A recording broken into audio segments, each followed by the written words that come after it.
ಆ ಊರಿನಲ್ಲಿ ಆ ಶಾಲೆಯಲ್ಲಿ ಮಕ್ಕಳು ನಿತ್ಯ ಪಾಪ ಟ್ಯೂಬಲ್ಲಿ ಕೆರೆ ದಾಟಬೇಕಾಗಿತ್ತು. ಆ ದೃಶ್ಯ ನೋಡಿದ್ರೆ ಎಂಥವ್ರಿಗೆ ಆದರೂ ಕೂಡ ರಕ್ತ ಕೊತ ಕುದೀತಿತ್ತು. ಇದೇನಪ್ಪ ಪಾಪ ಎಳೆ ಮಕ್ಕಳ ಜೀವಕ್ಕೆ ಆಪತ್ತು ಅಂತ. ಆ ಜಿಲ್ಲೆಯಲ್ಲಿ ಘಟಾನುಘಟಿ ನಾಯಕರು ಬೇಕಾದಷ್ಟು ಜನ ಇದ್ದಾರೆ. ಬಡವರ ಮಕ್ಕಳಲ್ವಾ ಪಾಪ ಇವರು, ಸಾಯ್ಲಿ ಬಿಡಿ ಅನ್ನುವಂಥ ಒಂದು ಉಡಾಫೆ.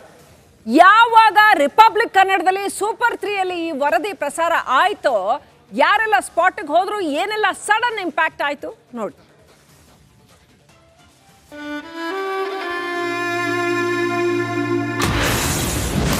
ಟ್ಯೂಬ್ ಮೇಲೆ ಶಾಲಾ ಮಕ್ಕಳ ಪ್ರಯಾಣ.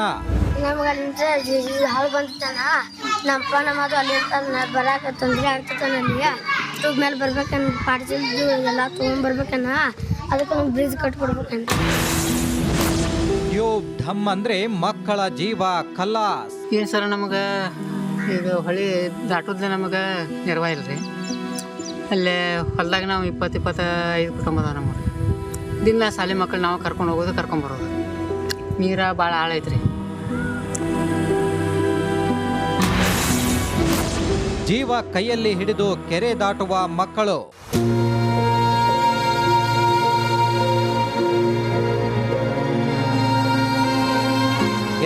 ಬೆಳಗಾವಿಯ ಸಿಂಗಾಪುರ ಗ್ರಾಮದಲ್ಲಿ ಮಳೆ ಅವಾಂತರ ಸೃಷ್ಟಿಯಾಗಿ ಬಿಟ್ಟಿತ್ತು. ನೆರೆ ಬಂದು ದಾಟೋಕೆ ಶಾಲಾ ಮಕ್ಕಳು, ರೈತರು ಟ್ಯೂಬ್ ಬಳಕೆ ಮಾಡ್ತಿದ್ರು. ಜೀವನ ಅಂಗೈಯಲ್ಲಿ ಹಿಡಿದುಕೊಂಡು ಬರ್ತಾರೆ. ಅವ್ರ ಅನ್ಕೊಂಡು ನಾನು ಮಾತಾಡ್ತೀನಿ. ಅಪ್ಪಿ ಹೆಂಗ್ ಬಂದೆ?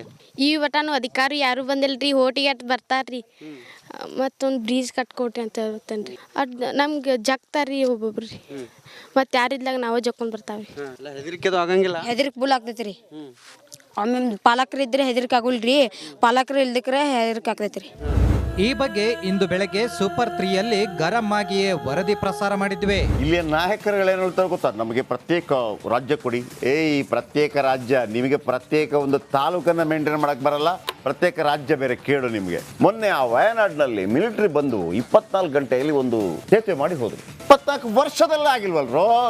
ತೋ ನಿಮ್ಮನ್ನೆಲ್ಲ ಯಾಕಲ್ಲಿ ಆಯ್ಕೆ ಮಾಡ್ತಾರೆ ಹೇಳ್ತಾ ಇದ್ದೀರಿ, ಅದು ನನ್ನ ಗಮನಕ್ಕೆ ಬಂದಿದೆ. ಓಕೆ, ನಾನು ತಹಶೀಲ್ದಾರ್ಗೆ ಅಲ್ಲಿ ತಕ್ಷಣ ಹೋಗಿ ಸ್ಪಾಟ್ ಇನ್ಸ್ಪೆಕ್ಷನ್ ಮಾಡ್ಲಿಕ್ಕೆ ಹೇಳಿದೆ. ವರದಿ ಪ್ರಸಾರ ಆಗ್ತಿದ್ದಂತೆ ಜಿಲ್ಲಾಡಳಿತ ಎಚ್ಚೆತ್ತುಕೊಳ್ತು. ಸೂಪರ್ 3ಯಲ್ಲಿ ವರದಿ ಪ್ರಸಾರ ಆಗ್ತಿದ್ದಂತೆ ಶಾಸಕ ಬಾಬಾ ಸಾಹೇಬ್, ತಹಶೀಲ್ದಾರ್ ರವೀಂದ್ರ ಸ್ಥಳಕ್ಕೆ ಭೇಟಿ ಕೊಟ್ಟು ಪರಿಶೀಲನೆ ನಡೆಸಿದ್ರು.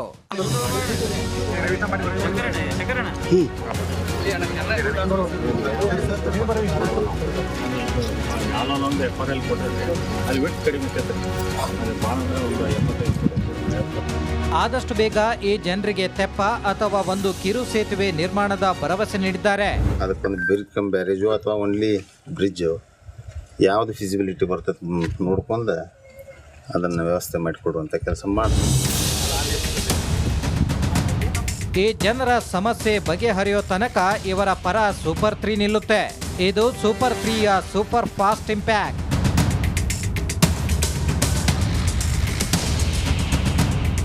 ಮೈಲಾರಿ ಪಟಾತ, ರಿಪಬ್ಲಿಕ್ ಕನ್ನಡ, ಬೆಳಗಾವಿ. ಕೂಡ ಇದೆ. ಈ ಹಿಂದೆ ಯಡಿಯೂರಪ್ಪ ಅವರು ಮುಖ್ಯಮಂತ್ರಿ ಆದಂತ ಸಮಯದಲ್ಲಿ ಪ್ರಾಸಿಕ್ಯೂಷನ್ಗೆ ಕೊಟ್ಟಾಗ ಅವರು ನೈತಿಕತೆಯ ಪ್ರಶ್ನೆ ಬಂದಾಗ ಹೇಳಿದ್ರು. ಆ ರೀತಿ ಪರಿಸ್ಥಿತಿ ಆತಂಕದಲ್ಲಿ ಅವರಿದ್ದಾರೆ. ಮುಂದೆ ಏನಾಗುತ್ತೆ ಅನ್ನೋದನ್ನ ಕಾದ್ ನೋಡ್ಬೇಕಾಗಿದೆ.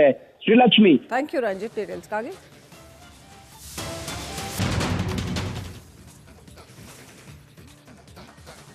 ಸಿಎಂಗೆ ಮೂಡಾ ಸೈಟ್ನ ಸಂಕಷ್ಟ ಎದುರಾಗಿದೆ. ಸಿಎಂ ವಿರುದ್ಧ ತನಿಖೆಗೆ ಇವತ್ತೇ ಸಮ್ಮತಿಯನ್ನ ಕೊಡ್ತಾರಾ? ಕಾನೂನು ತಜ್ಞರ ಜೊತೆ ರಾಜ್ಯಪಾಲ ಗೆಹ್ಲೋಟ್ ಸಮಾಲೋಚನೆಯನ್ನು ನಡೆಸ್ತಾ ಇದ್ದಾರೆ. ಸರ್ಕಾರದ ಉತ್ತರವನ್ನ ಕೂಡ ಪರಿಶೀಲನೆ ಮಾಡ್ತಾ ಇದ್ದಾರೆ ರಾಜ್ಯಪಾಲರು. ಇವತ್ತು ಮಧ್ಯಾಹ್ನ ತಜ್ಞರ ಜೊತೆ ಗೆಹ್ಲೋಟ್ ಸಭೆ ನಡೆಸ್ತಾರೆ ಅಂತ ಹೇಳಲಾಗಿದೆ.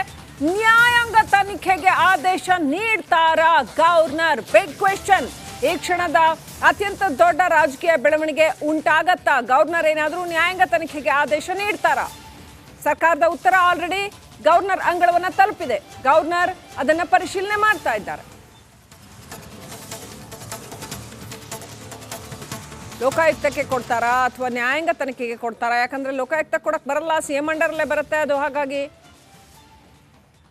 ಹಾಗಾದ್ರೆ ಏನ್ ಮಾಡ್ತಾರೆ? ಗವರ್ನರ್ ಅವರ ಮುಂದಿರುವ ಕಾನೂನಿನ ಆಯ್ಕೆಗಳು ಏನು?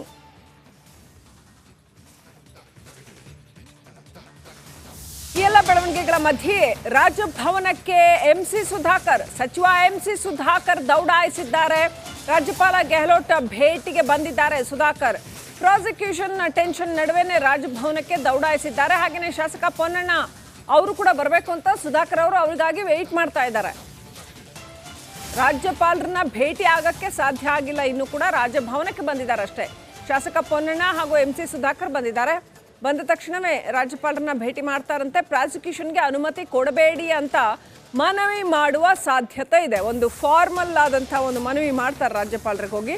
ಆ ಥರ ಒಂದು ಫಾರ್ಮಲಿ ಮನವಿ ಮಾಡುವ ಸಾಧ್ಯತೆ ಇದೆ. ಯಾಕಂತಂದರೆ ಮುಂದೆ ಒಂದು ವೇಳೆ ಇವೆಲ್ಲವೂ ಕೂಡ ಕಾನೂನಿನ ಪ್ರಕ್ರಿಯೆಗೆ ಒಳಪಟ್ಟರೆ ಆಗ ಈ ಎಲ್ಲ ಸ್ಟೆಪ್ಸ್ ಅಂದರೆ ಸರ್ಕಾರ ಏನು ನಡೆಯನ್ನು ಕೈಗೊಳ್ತು, ಸಚಿವ ಸಂಪುಟ ಏನು ಹೇಳ್ತು, ಆಮೇಲೆ ಲೀಗಲ್ ಅಡ್ವೈಸರ್ ಏನು ಹೇಳಿದ್ರು, ಇದೆಲ್ಲ ಮ್ಯಾಟ್ರ್ ಆಗುತ್ತೆ. ಅಪ್ಡೇಟ್ ಪಡ್ಕೊಳ್ಳೋಣ. ನಮ್ಮ political bureau chief Vijay Jonnalli connect ಆಗಿದ್ದಾರೆ. ವಿಜಯ್, ಅತ್ಯಂತ ದೊಡ್ಡ ಬೆಳವಣಿಗೆ, ಅನಿರೀಕ್ಷಿತವಾದಂತಹ ಬೆಳವಣಿಗೆ, ಮೂಡಾ ಹಗರಣದಲ್ಲಿ ಪ್ರಾಸಿಕ್ಯೂಷನ್ಗೆ ಗವರ್ನರ್ ಅನುಮತಿ ಕೊಟ್ಟು ಬಿಡಬಹುದಾ ಅನ್ನುವಂಥದ್ದು. ನ್ಯಾಯಾಂಗ ತನಿಖೆಗೆ ಏನಾದರೂ ಅನುಮತಿ ಕೊಟ್ಟರೆ ಏನೆಲ್ಲ ಆಗತ್ತೆ, ಅಥವಾ ಅನುಮತಿ ಕೊಡದೇ ಇರ್ತಾರೆ ಅಂತ ಹೇಳೋದಕ್ಕೆ ಏನೆಲ್ಲ ಕಾರಣಗಳಿದೆ, ಏನೆಲ್ಲ ಆಗ್ಬೋದು, ಪಾಸಿಬಿಲಿಟೀಸ್ ಏನಿದೆ ವಿಜಯ್?